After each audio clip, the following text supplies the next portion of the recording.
ඔයා මේ මොහොතේ රහස් කීයක් නම් හිතේ හංගගෙන ඉන්නවද?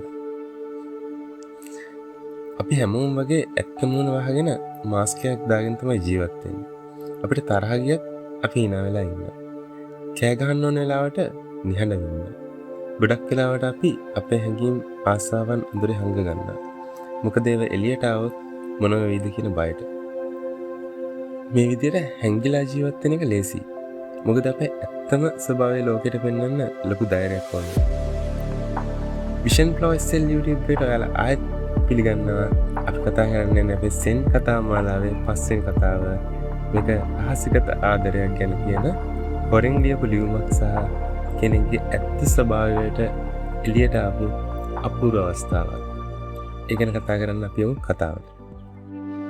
ශතවර්ෂ ගානකට කලින් ගොඩක් නිස්කලංක ආරණ්‍යක භික්ෂුන් වහන්සේලා 29ක් එක්ක මෙහෙණින් වහන්සේ නමක් භාවනා යෝගී වැඩ ඉන්නවා. මේ සෙන්නාරාමේ ගුරුතුමා හරිම දැඩි නීතිකරුක සෙන් මාස්ටර් කෙනෙක්. මේ මෙහෙණින් වහන්සේගේ නම තමයි එෂෝන්. අපි අද කතා කරන්නේ මේ එෂෝන් මෙහෙණින් වහන්සේ කතාව. එෂෝන් මෙහෙණින් වහන්සේ ගත කළේ අනිත් අය වගේම හරිම සරල ජීවිතයක්. හිසකස් මුඩු කරලා චීවරයක් දාගෙන හිටියත් මේ මෙහෙණින් වහන්සේ සතුව පුදුමාකාර ලස්සනක් තිබ්බා. ඒක ස්වභාවික ලස්සනක්. ඒ වගේම ඇයගේ හැසිරීම වල තිබුණේ හරිම සංසුන්කම. අර භික්ෂුන් වහන්සේලා කීප දෙනෙක්ම ඇයට රහසින් ආදරය කරන්න පටන් ගත්තා. එයාලා මේ හැඟීම් හිතෙන් හිර කරගෙන හිටියා. ඒත් එක භික්ෂුවකට මේක තවත් දරා ගන්න බැරි වුණා. ඔහු ඒ මෙහෙණින් වහන්සේට රහසින් ආදරසනක් ලිව්වා.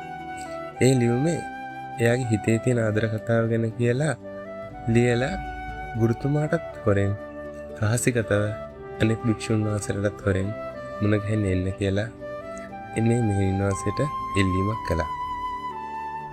මේ භික්ෂුන් කොහොම හරි මේ ලියුම එෂෝන් මෙහෙණින් වහන්සේට පත් කළා. ඊට පස්සේ මේ භික්ෂුව බලන් හිටියා රහසිගත පිළිතුරක්.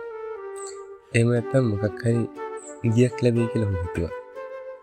ඒත් එෂෝන් මෙහෙණින් වහන්සේගෙන් කිසිම උත්තරයක් නැහැ. පහුවෙනිදා උදේ සෙන් ගුරුතුමා හැමෝම එකතු කරලා එදිනෙදා දේශනාව පටන් ගත්තා. දේශනාව ඉවර වෙලා භාවනාව පටන් ගත්තා. භාවනාවත් ඉවර වෙලා මුළු ශාලාවම හරිම නිහඬයි. හැමෝම මෙතන ඉඳගෙන හිටියා. දේශනාව ඉවර වුණාට පස්සේ ඒ නිහඬ බව එහෙම්ම තිබ්බා. එකපාරම එෂෝන් මෙහෙණින් වහන්සේ නැගිට්ටා. ඒ නිශ්ශබ්ද ශාලාවේ ඇය ලියුම දිගෑරියා. අර ලියුම භික්ෂුවගේ ඇස් දිහා කෙලින්ම බැලුවා. සෙන් මාස්ටර් ඉස්සරහම අනිත් භික්ෂුන් වහන්සේලා 19 දෙනාම ඉස්සරහම ඇයි කටහඬින් කිසිම බයක් නැතුව ඉතා පැහැදිලිව ඇහුණා. මේ විදියට. ඔයා ඇත්තටම උච්චරම ආදරේ නම් දැන් මෙතෙන්ට ඇවිල්ලා මාව අයිති කරගන්න. භික්ෂුව එකපාරම ගල් ගැහුණා. ඔහුගේ හිතේ තිබ්බ ධෛර්යය නැති වෙලා ගියා. ලැජ්ජාවටපත් වුණා. ඔහුට තේරුණා ඔහු කරපු වැරැද්දේ බරපතලකම. ඔහුට අවබෝධ වුණා ඔහු කරපු අනුවන ක්‍රියාව. ඔහු හෙල්ලෙන්නවත් නැතුව බිම් බලාගත්තා. ඔහුගේ ධෛර්යය කියන්නේ නිකම්ම මායාවක් විතරයි කියලා තේරුම් ගත්ත එෂෝන් මෙහෙණින් වහන්සේ ආපහු හැරිලා ඊටම සංසුන්ව ශාලාවෙන් එළියට ගියා. බැලුමට මේක ප්‍රසිද්ධිය කෙනෙක් අපහසුතාවයට පත් කරන කතාවක් වගේ අපිට පේන්න පුළුවන්. ඒත් සෙන් දර්ශනයේදී ලැජ්ජාවක් ගැන කතා කරන්නේ නැහැ. සෙන් දර්ශනය කියන්නේ ඇත්ත කතා කරන දර්ශනයක්. යථාර්ථය ගැන පෙන්වලා දෙන්න දහමක්. එෂෝන් භික්ෂුන් වහන්සේ මෙහෙණින් වහන්සේ එතෙන්දී කණ්ණාඩියක් වගේ වැඩ කළා. එය භික්ෂුවට වගේම අපිටත් පෙන්වලා දුන්නා ඔහු ආදරය කරේ ආදරයට නෙවෙයි. ඒ රහසිගත හැඟීම් වලට විතරයි කියන්නේ. ඒ වගකීම් බාර ගන්න ඔහු ලැස්ති වෙන්නේ නැහැ. ඒ වචන වලින් එලිපිට ක්‍රියාත්මක වෙන්න කියලා ඇය ආරාධනා කරපු ගමන් ඒ මායාව ගිල ගියා. අපිත් ඒ වගේ මොනතරම් ඒ භික්ෂුව වගේ හැසිරෙනවද? අපි පොරොන්දු දෙනවා. දේවල් විශ්වාස කරනවා. ආසාවන් ගැන කතා කරනවා.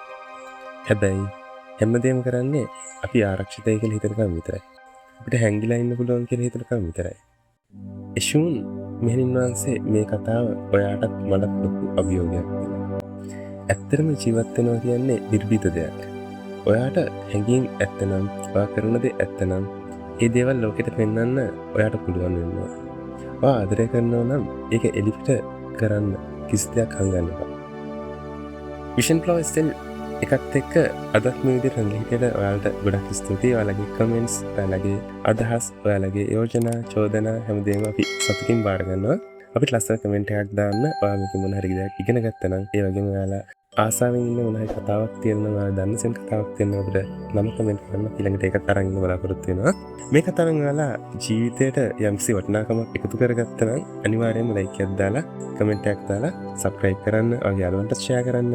ඒ වගේම අපිට සපෝට් එකක් දෙන්න වචනකින් හරි ඒක ඇති. අපි ඔයාලගේ ලස්සන අදහස් වලට අපි ගොඩක් ගරු කරනවා. ඒ වගේම හොඳම අර්ථවත් කමෙන්ට් එකට අපිට ගිෆ්ට් එකක් දෙන්න බලාපොරොත්තු වෙනවා. ඒ ගිෆ්ට් එක ගෙනන කෙනා සති 3ක් වගේ ඇතුළත අපි අපේ කමියුනිටි පෝස්ට් එකක් විදිහට දානවා. එතකොට අපි එයා කන්ටැක්ට් කරගත්තොත් එයාට ඒ ගිෆ්ට් එක ලබා ගන්න පුළුවන්. ඊළඟ වීඩියෝ එකෙන් හම්බ වෙනකම් thank you ඔයාලටම ජය වේවා. තිරන්සල්වයි.